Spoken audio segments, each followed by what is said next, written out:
Ya waye wannan wai? Allah ne na shigo. Na sha wuya ba. Allah ya tsare maka lafiya. Amin.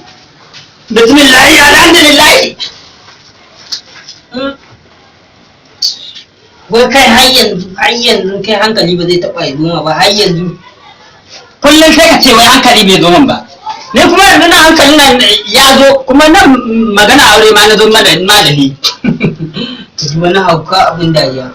Waye ne ma aure a haukanka wacce mace ne ma za ta ganka ta ce tana ganka. To mun ji za a ma aure waye ne kake so? Ina da budurwa dama ai. A ina ita wa? Kaka nake so. Wace kaka? Hajiyar ka mana. Babbar kula uba. Kai don da ɗan kula uba gidan uban wata uwar ta za ka aura? Ba daɗi kenan ni ka uwata ko?